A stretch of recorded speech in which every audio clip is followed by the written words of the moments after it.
Hello students, Eklavya education के online platform में आपका स्वागत है। देखिए बच्चों, कक्षा 9वीं में हम फर्स्ट चैप्टर के बारे में आपको बता दूं बच्चों, इस पार्ट से कौन कौन से टॉपिक सबसे इम्पोर्टेंट है। पहला, परिमेयकरण, जो हमने पढ़ चुके हैं। परिमेयकरण हमने पढ़ चुके हैं। दूसरा, ये परिमेयकरण वाले सवाल ऐसे दिखाई देते हैं, ऐसे दिखाई देते हैं, ठीक है। दूसरा, सरल करो नहीं, हाँ सरल करो। दिखता कैसे हो, देखो सरल करो तो ऐसे बहुत सारे होते हैं यार, दिखता कैसा है, ये ऐसा दिखता है जो आज हम पढ़ने वाले हैं, ठीक है। मैं लिख देता हूँ, घातांक के नियम।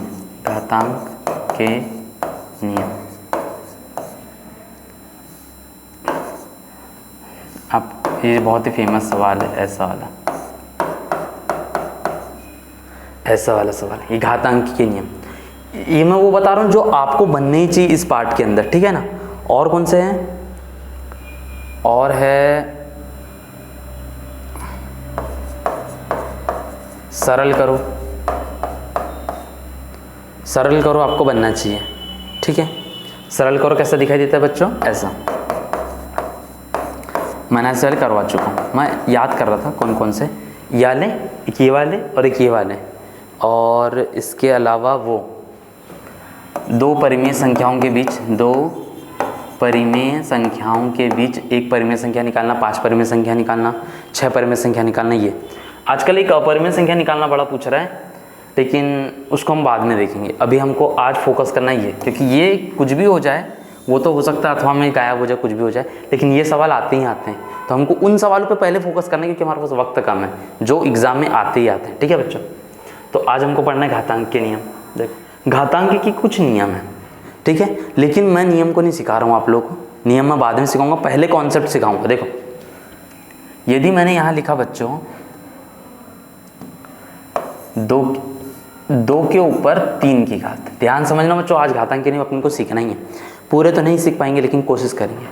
यदि मैंने लिखा 2 के ऊपर 3 की घात, क्या लिखा बच्चों, 2 के ऊपर 3 की घात, इसका मतलब होगा बच्चों 2 गुणित 2, यानी कि 2 के ऊपर यदि 3 की घात है तो 2 का 3 बार गुणा करेंगे, 1 बार, 2 बार और ये 3 बार।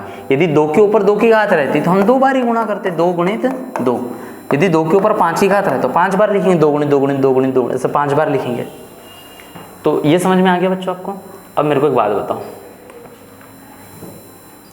यदि आपसे किसी ने सवाल पूछा 2 के ऊपर 3 की घात, इसका गुणा जब हम करेंगे 2 के ऊपर 5 की घात से, 2 के ऊपर 5, मैं थोड़ा और सरल कर देता हूँ समझाने के लिए, फिर तो आप ऐसे चुटकियों में बनाओगे। 2 के ऊपर 2 की घात, ये मान लो ये सवाल है, छोटा सा सवाल है बच्चों, लेकिन ये छोटे सवाल यदि बन जाएगा आपको तो आप बड़े बड़े सवाल यूं ही बना लोगे। देखो, 2 के ऊपर 3 की घात का मतलब होता है 2 गुणित 2 गुणित 2, यही होता है ना बच्चों, 2 गुणित 2 गुणित 2। अब देखो, तो 2 के ऊपर 3 की घात को हमने ऐसा लिख दिया, अब गुणित लगाओ। अब 2 के ऊपर 2 की घात को भी लिखो, 2 गुणित 2, इसको तो हम 2 ही बार लिख सकते हैं क्योंकि 2 की घात थी, इसको 3 बार लिखे क्योंकि 3 की घात थी। आया बच्चों समझ में, 2 के ऊपर 3 की घात मतलब 2 को 3 बार लिखे, 2 के ऊपर 2 की घात मतलब 2 को 2 बार लिखे। अब मेरे को ऑल टोटल बताओ, यदि ये सब ना लिखा रहता मैं डायरेक्ट ये लिखूँ 2 गुणित 2 गुणित 2 गुणित 2 गुणित 2, तो आप तो बोलोगे सर जैसे कि 4 गुणित 4 को हम 4 के ऊपर 2 की घात लिख सकते हैं, 4 गुणित 4 रहा तो 4 के ऊपर 3 की घात लिख सकते हैं। बच्चों 1 मिनट है, अब मेरे को एक बात बताओ, 2 कितने बार आया, 1 मिनट दिमाग लगाना बच्चों। 2 के ऊपर 3 की घात को ऐसा लिखे, 2 के ऊपर 2 की घात को ऐसा लिखे। अब मेरे को बताओ 2 कितने बार आ गया टोटल, 1 2 3 4 5, तो क्यों ना हम इसको ऐसा नहीं लिख सकते 2 के ऊपर 5 की घात, क्योंकि ये 3 बार और ये 2 बार, तो टोटल 2 कितने बार आ गया, 5 बार। जैसे 4 3 बार आया तो 4 के ऊपर 3 की घात लगा दिया आपने, वैसे टोटल 2 कितने बार आया, 5 बार, तो हमने बोले 2 के ऊपर 5 की घात। तो हमने क्या काम करे, 2 3 बार आया और ये 2 बार आया, तो 3 और 2 5 हो गया। तो अब आपको ऐसा हर बार नहीं करना, जैसे किसी को यदि समझ नहीं आएगा नहीं वाला, तो मैं एक और बार समझा रहा हूँ बच्चों। देखो, लेकिन समझना ही बच्चों काम की चीज़ है। देखो, मैंने लिखा 5 के ऊपर या 7 को लेते हैं, 7 के ऊपर 2 की घात, कितने की घात 2 की, गुणित 7 के ऊपर 4 की घात। इसको हल करना है, इसको हल करना है। देखो बच्चों 7 कितने बार आया, 2 बार, तो 7 के ऊपर कितने की घात, 7 के ऊपर 2 की घात, तो 7 को 2 बार लिख दिए, गुणित, ये गुणित की गुणित। अब 7 कितने बार आया, 4 बार, तो 7 को लिख दो 4 बार, 7 गुणित 7 गुणित 7। अब मेरे को बताओ 7 टोटल कितने बार आ गया, 1 2 3 4 5 6 बार आ गया, तो 7 के ऊपर 6 की घात। फिर लोगों ने सोचे यार ये देखो यहाँ 2 के ऊपर 3 की घात थी, 2 के ऊपर 2 की घात थी, तो यदि हम 3 और 2 को जोड़ देंगे तो कितना आ जाएगा, डायरेक्ट आंसर आ गया। यदि हम घातों को जोड़ते तो ये डायरेक्ट आंसर। यहाँ पर भी देखो 7 2 बार आया और ये 4 बार आया, तो 4 और 2 मिलके कितना हो गया 6, 7 टोटल कितने बार आ गया 6 बार। तो हम याली लाइन क्यों जबरदस्ती का लिखेंगे इतना बड़ा, यदि हम डायरेक्ट घातों को जोड़ के आंसर ला सकते हैं, 2 और 4 6, तो आंसर ही आ गया डायरेक्ट। यानी कि जब भी आपको ऐसे वाले सवाल आए तो डायरेक्ट घातों को जोड़ दो, काम खत्म, ये सारे लिखने की जरूरत ही नहीं पड़ेगी आपको। देखो तो इसी से घातांक का नियम बन गया। घातांक का नियम क्या है जी, यदि x के ऊपर m की घात है, मैं एक सवाल करवाता हूँ, पहले बताता हूँ। ये सवाल देखो, अब मन में करो, आप लोगों के लिए दे रहा हूँ मैं, ठीक है। 5 के ऊपर 3 की घात गुणित 5 के ऊपर 6 की घात। अब यहाँ 5 3 बार आएगा और यहाँ 5 6 बार आएगा, टोटल 5 कितने बार आ गया, 5 के ऊपर कितनी घात आएगी जरा बता दो बच्चों मेरे को, सोचो। 5 यहाँ 3 बार आएगा, जिसका आंसर आ गया बेटा बहुत अच्छा है, दूसरे लोग को समझा रहा हूँ। 5 के ऊपर 3 घात है ना, 5 को 3 बार लिखे, 5 के ऊपर 6 की घात है ना, 5 को 6 बार लिखे, तो टोटल 5 कितने बार आ गया बच्चों, 6 और 3 9। तो यहीं पर कर लेते, 3 और 6 9 करके डायरेक्ट ही आंसर आ गया। ठीक है बच्चों, समझ में आ गया होगा शायद आपको। तो आपका काम क्या है, डायरेक्ट घातों को जोड़ना, लेकिन याद रखना घातें जुड़ती कब है, जब यहाँ गुणा होता है। ठीक है, तो एक नियम क्या बन गया बच्चों, यदि x के ऊपर m की घात है, x के ऊपर m की घात है, वो m x कोई भी संख्या हो सकती है, m कुछ भी हो सकता है, जैसे कि x की जगह मैंने 5 लिख दिया और m की जगह मैंने 9 लिख दिया, तो m क्या है बेटा, घात है। ठीक है, तो x के ऊपर यदि m की घात है गुणित, यदि फिर x के ऊपर ही n की घात है, तो यदि ये भी x और ये भी x है, ये भी x है और ये भी x है, अरे यार सॉरी, ये भी x है ये भी x है, और इसके ऊपर m की घात है, इसके ऊपर n की घात है, तो आपका काम क्या है, घातों को जोड़ देना, m प्लस n। ये बन गया आपका घातांक का पहला और सबसे इंपॉर्टेंट नियम बच्चों। ठीक है, पहला ही लिखता हूँ।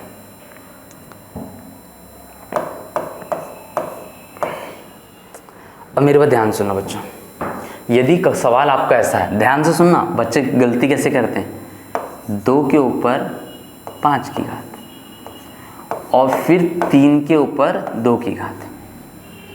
तो कई लोग बोलेंगे 5 और 2 के ऊपर 7 की घात, 5 और 2 7, तो 2 के ऊपर 7 की घात बोल देगा, कोई बोलेगा 3 के ऊपर 7 की घात।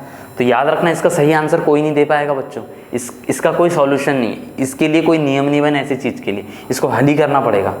2 के ऊपर 5 की घात है ना 32, और 3 के ऊपर 2 की घात है ना 9, और फिर इनका गुणा कर देंगे, 9 दूनी 18 की 8, 1 9 3 27, तो 288 आंसर आ जाएगा।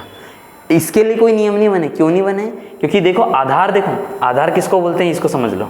यदि मैंने लिखा 2 के ऊपर 5 की घात, तो जो नीचे वाला है इसको बोलते हैं आधार। क्या बोलते हैं बच्चों, आधार। और जो ऊपर है इसको बोलते हैं घात, या फिर आप घातांक भी बोल सकते हो, दोनों शब्द यूज होते हैं उसके लिए। तो नीचे वाले को आधार बोलते हैं, ऊपर वाले को घात या घातांक। घात ज़्यादा फेमस है, लेकिन घात के नियम नहीं होते, घातांक के नियम होते हैं। ठीक है, तो ऊपर वाले को घात कहते हैं। तो ये नियम कब लगते हैं बच्चों, जब आधार समान हो। आपने सुने होंगे बचपन में, मास्टर साहब पढ़ाते होंगे आपको कि आधार समान है तो घातें ऊपर की जुड़ जाती है, यदि बीच में गुणा हो तो। बस यही कॉन्सेप्ट है। इसी के जो इसके पहले जो सवाल था ना, 2 के ऊपर 3 की घात गुणित 2 के ऊपर 5 की घात, इसका आंसर क्या आएगा, 2 के ऊपर 3 और 5 8, डायरेक्ट जोड़ दो, आंसर कब आएगा बच्चों, जब आधार सेम टू सेम है। आधार सेम टू सेम रहना बड़ा जरूरी है ना बच्चों। देखो यदि मैं 3 कर दूं और 3 के ऊपर 2 की घात, तो 4 की घात। तुमको 2 बताओ कितने बार आया, 3 बार। अब 3 कितने बार आया, 4 बार। अब मेरे को बताओ टोटल सब कितने बार आए, तो सर ये तो अलग है वो तो अलग है, तो हम कर ही नहीं पा रहे ना हल। इसलिए घातांक के नियम सेम टू सेम जब रहते हैं तभी लगते हैं, ठीक है जी। नहीं तो देखो हम ये 2-3 बार आया और 3-4 बार आया, तो 7 बार कौन आया, कोई नहीं आया। ये तो ये अलग 4 है, ये अलग 2 है ना, ये 3 बार अलग आ गया, तो इसके कोई नियम नहीं होते बच्चों, याद रखना।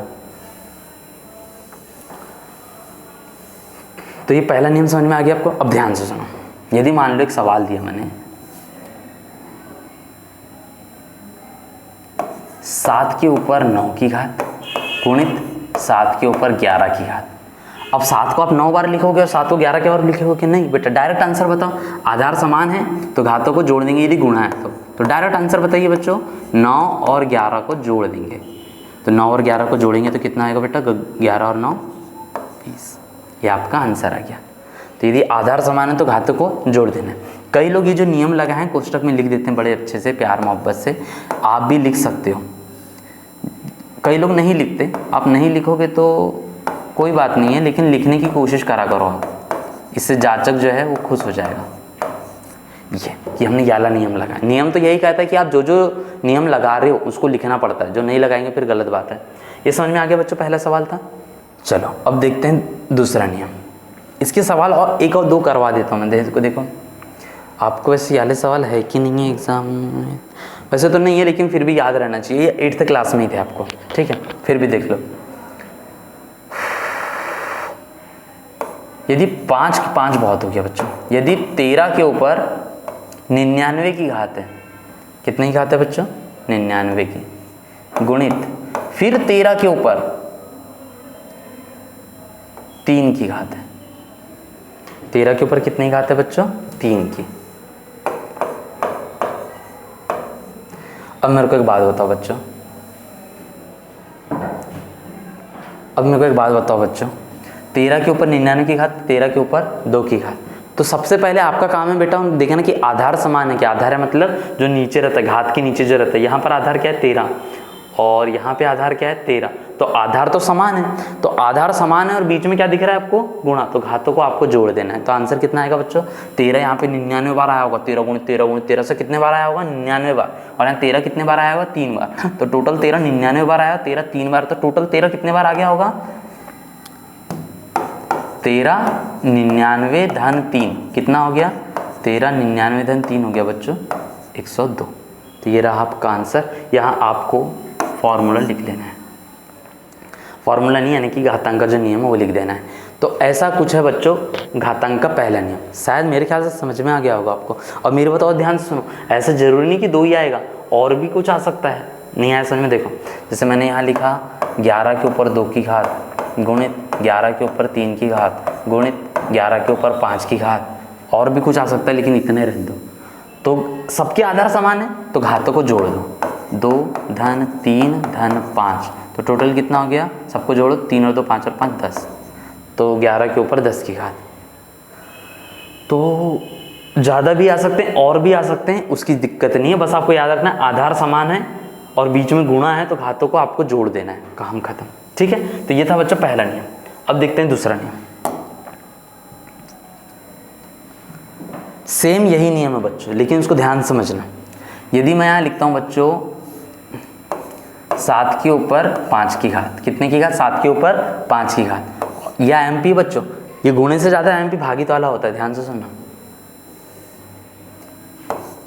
एक बात ये तो पता ही होगी ना आपको कि 5/3 को ही आप 5/3 लिख सकते हो, ठीक है, और इसी को ऐसा लिख सकते हो। ये तीनों एक ही चीज़ लिखी हुई है बच्चों, बोलने का फ़र्क है। इसको 5/3, इसको 5/3 और इसको 5:3 बोलते हैं, लेकिन तीनों का मतलब एक ही होता है। आगे आ जाओ।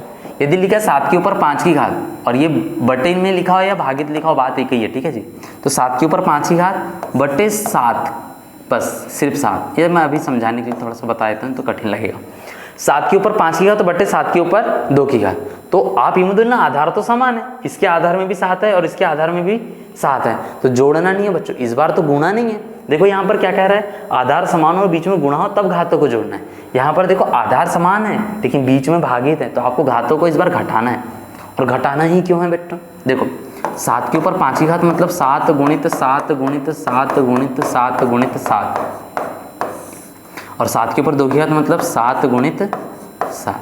अब ये 7 से ये 7 कट गया बच्चों, ये 7 से ये 7 कट गया, तो 7 कितना बचा, 3 की घात। अब ये चिथन न पालते हुए बच्चों आप 5 में से 2 को डायरेक्ट घटा दीजिए, 5 में से 2 गया 3 डायरेक्ट मिल जाएगा आपको, ये सब नहीं करना पड़ेगा। तो याद रखना जब भी आधार समान हो, आधार समान और बीच में भागित हो तो आपको घातों को घटा देना है, घातों को घटा देना है, क्योंकि वो बटे में है तो जाहिर सी बात है काट देगी उसको, तो काट देगी तो कम हो जाएगी, इसलिए घटाना पड़ रहा है हमको। चलिए बच्चों, तो मान लीजिए मैंने यही सवाल दे दिया और 7 के ऊपर मैंने लिख दिया बच्चों 1001 और यहाँ लिख दिया मैंने 7 के ऊपर 2 की घात। इसको हल करो तो 7 को बच्चों आप 1001 बार लिखोगे, आप अपना खुद का दिमाग लगाओ। 7 1001 बार आया होगा, 7 गुणे 7 गुणे 7 ऐसा 1001 बार आया होगा, और नीचे 7 कितने बार आया होगा, 2 बार। तो नीचे के 7 जो 2 बार आए हैं वो ऊपर के 7 को काट लेंगे 2, तो कितने 1001 बचेंगे, 2 कम हो जाएंगे, कम हो जाएगा मतलब घटाना पड़ा ना बच्चों। तो यही घातांक का नियम है, यदि आधार समान और बीच में भागित हो तो घातों को घटा देते हैं। तो 1001 में से 2 को माइनस कर दीजिए, तो 7 के ऊपर कितना बच जाएगा बच्चों, 999 बच जाएगा ये। तो ये था बच्चों घातांक का नियम। आप चाहे तो यहाँ घातांक का नियम लिख सकते हैं। और घातांक का दूसरा नियम क्या है बच्चों, सेम ऐसा ही दिख रहा है, x के ऊपर m की घात और x के ऊपर n की घात, लेकिन आपने दोनों को घटा दिए इस बार, क्यों, क्योंकि बीच में भागित आ गया था। x के ऊपर n की घात बराबर m माइनस n, इस बार आपको माइनस करना है बच्चा, ठीक है। और इसका सबसे फेमस सवाल है बुक का, जो इस बार अर्धवार्षिक में भी आया था एक्सीलेंस स्कूल के बच्चों को, बाकी MLB का तो नहीं पता मुझे, और आपके स्कूल में भी आया ही होगा, सरकारी स्कूल की बता रहा हूँ मैं। देखिए बच्चों, 11 के ऊपर 1/3 की घात और फिर है 11 के ऊपर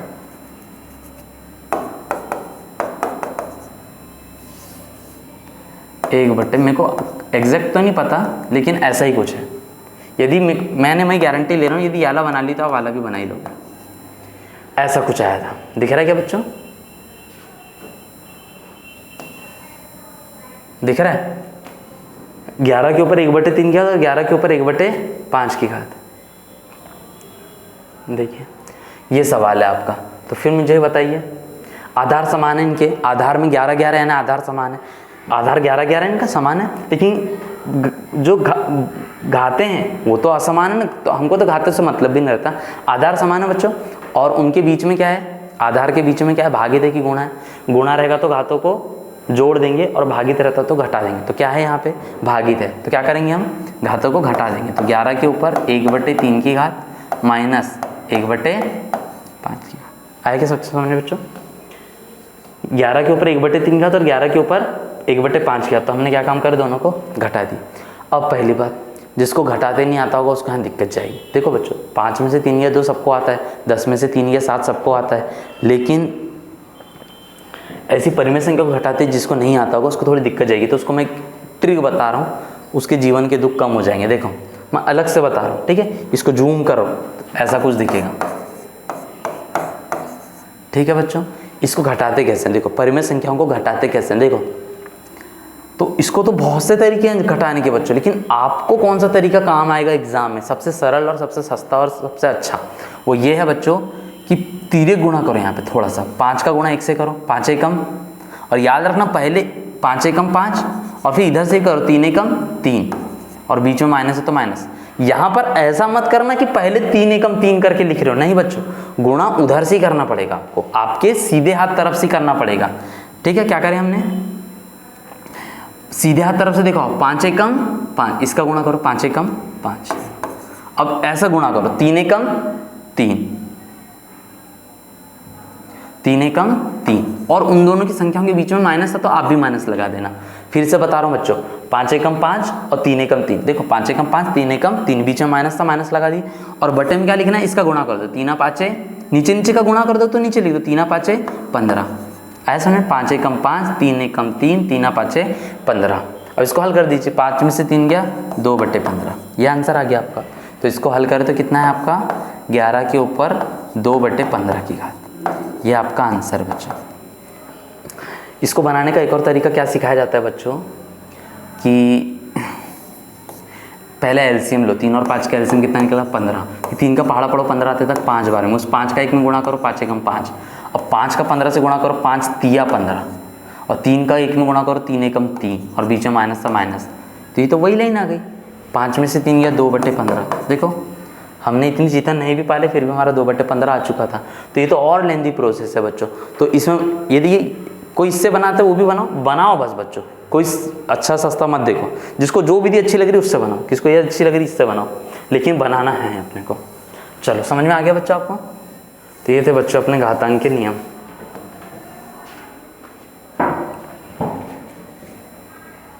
अब ये घातांक के 2 नियम हो गए, इसकी थोड़ी सी आपको प्रैक्टिस करवाता हूँ बच्चों, ठीक है। देखो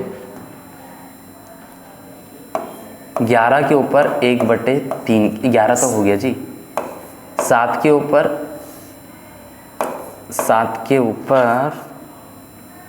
2/3 की घात बटे 7 के ऊपर 1 मिनट बच्चों हैं, 7 के ऊपर 4/7 की घात। हाँ इसको बनाना है बच्चों, नहीं दिख रहा होगा थोड़ा सा बड़ा कर देता हूँ मैं आपके लिए, देख लीजिए बच्चों। इसको हल करना है आपको, 1 मिनट का वक्त दे रहा हूँ बच्चों, 1 मिनट 2 मिनट का वक्त ले लो और बनाओ।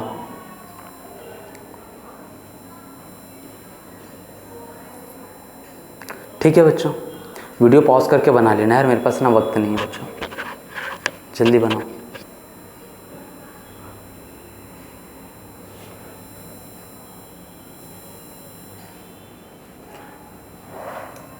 चलो जिसने बना लिया होगा इधर देखो, अब आधार समान थी, बीच में भागित था, तो घातों को घटा देंगे, तो घातों को घटा देंगे तो कितना हो जाएगा 2/3 माइनस 4/7। यहाँ के ऊपर कई बच्चों को दिक्कत गई होगी। अब इसको कैसे हल करते हैं, सिर्फ इसको बोल रहा हूं मैं, सिर्फ इसको देखो,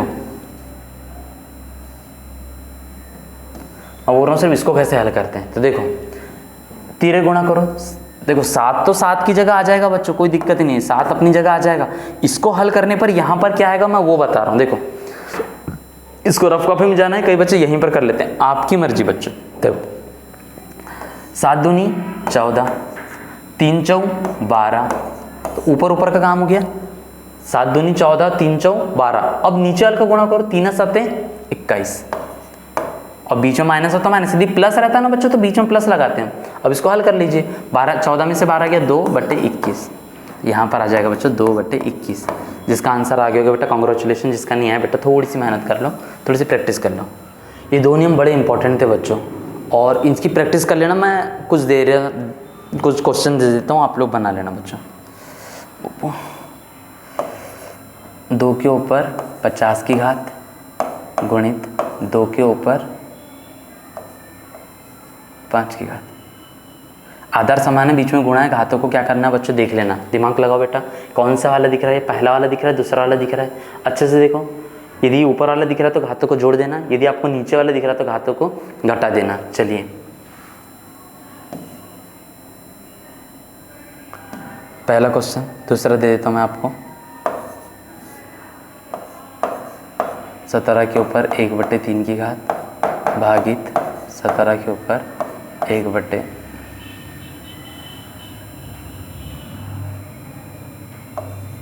2/11 की घात। यहाँ पर भी देख लो बेटा, भागित वाला दिख रहा है कि गुणित वाला दिख रहा है, ठीक है। तो यही 2 सवाल आप लोग बना के लाना, ठीक है बच्चों। घातांक के ये 2 नियम हो गए हैं, और कौन से नियम है, एक और नियम करवा देता हूँ मैं आपको। देखो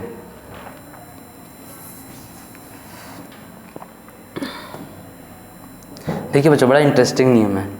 यदि मैं लिखता हूँ 2 के ऊपर 3 की घात, इसका आंसर सब जानते हैं 8 आएगा, लेकिन बच्चों मैं ऐसा लिख दूँ 2 के ऊपर 3 की घात, उसके ऊपर 2 की घात, फिर उसके ऊपर 4 की घात, फिर उसके ऊपर 5 की घात। इसको हल करना है, इसको हल करना है बच्चों। थोड़ा खतरनाक सा दिख रहा होगा, लेकिन समझने की बात है, बहुत सरल है बच्चों, ध्यान से सुनो। ये तो इतना भयंकर गणित तो नहीं है आपके बुक्स में, लेकिन जो मैं नियम बताऊंगा यदि आप वो सीख जाओगे तो आप ये भी सीख जाओगे। फिर देखो बच्चों, यदि मैं बोलूँ 2 के ऊपर 3 की घात, क्या बोलूँ 2 के ऊपर 3 की घात, और उसके ऊपर मैं बोल दूँ 4 की घात, सिर्फ इसका आंसर क्या आएगा बच्चों मालूम है? यदि घात के ऊपर घात आ जाए, यदि घात के ऊपर, यदि देखो इसको हम इसका बेसिक देखें तो ये देखो ये होगा 2 के ऊपर 3 की घात गुणित 2 के ऊपर 3 की घात गुणित 2 के ऊपर 3 की घात गुणित 2 के ऊपर 3 की घात। इसका मतलब ये है कि 2 के ऊपर 3 की घात को 4 बार लिखो, लेकिन इतना कौन लिखेगा, इतनी चिथन कौन पाले बच्चों? तो इसका नियम क्या है? और फिर ये आ जाएगा 8 गुणित 8 गुणित 8 गुणित 8 आ जाएगा। तो आपने क्या काम करना है बच्चों, जब भी ऐसा सवाल आए तो 2 के ऊपर 3 का 4 से गुणा कर दो, तो कितना हो गया 12। सॉरी बच्चों, हाँ, यदि घात के ऊपर घात हो तो घातों का आपको गुणा कर देना है, यदि घात के ऊपर घात हो तो घातों का गुणा कर देना है। तो यहाँ तो वही सिलसिला चले जा रहा है, 2 के ऊपर 3 की घात, फिर 3 के ऊपर 2 की घात, फिर उसके ऊपर 4 की घात, फिर 4 के ऊपर 5 की घात। यहाँ तो घातों के ऊपर घात हो रहा है। तो इसको आप क्या लिखोगे बच्चों, 2 के ऊपर 3 की घात गुणित 2 की घात गुणित 4 की घात गुणित 5 की घात।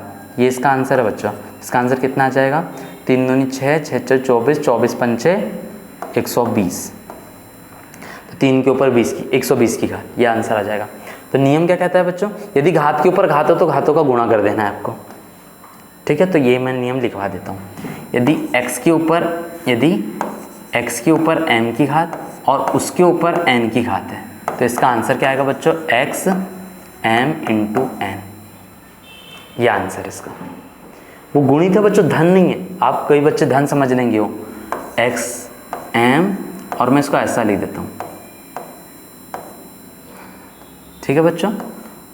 अरे यार, क्योंकि आप सब जानते हैं कोष्टक यानी क्या होता है बच्चों, गुणा होता है। x के ऊपर m की घात और उसके ऊपर n की घात, तो m और n का क्या कर दिया मैंने, गुणा कर दिया। कोष्टक यानी बच्चों गुणा होता है। तो टाइम देख लेते हैं बच्चों, 1:30 हो रहा है अभी, चलो टाइम। तो बच्चों ये 2 नियम आपको समझ में आ गए। अब मैं एक क्वेश्चन दे रहा हूँ, आप लोग बना लो, उसके बाद सफिशिएंट करते हैं। अभी घातांक के नियम बच्चों खत्म नहीं हुए पूरे, ठीक है ना।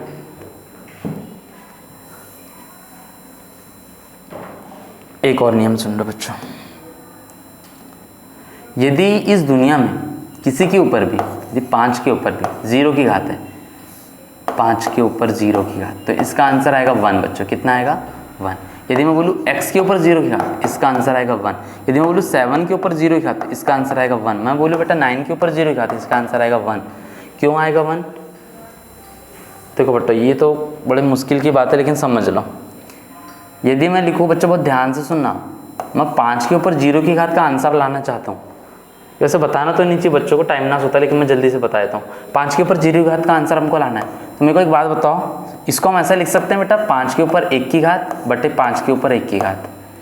बोलोगे ऐसा कैसे लिख दी सर, इसको ऐसा कैसे लिख सकते हैं हम? मेरे को बताओ, उसको छोड़ो, आप सिर्फ ये बताओ, यदि आधार समान और बीच में भागित है तो घातों को घटा देते हैं। तो इसको यदि आप हल करोगे ये सेकेंड नियम से, तो दोनों की घात को घटाओ, तो 1 में से 1 गया 0, है ना। इसको हल कर रहे तो 5 पे 0 की घात आ रहा है कि नहीं, यानी कि 5 पे 0 की घात को, इसको जब आप हल करोगे तो 5 पे 0 की घात ही आएगा, यानी 5 पे 0 की घात को ऐसा आप लिख सकते हो बच्चों।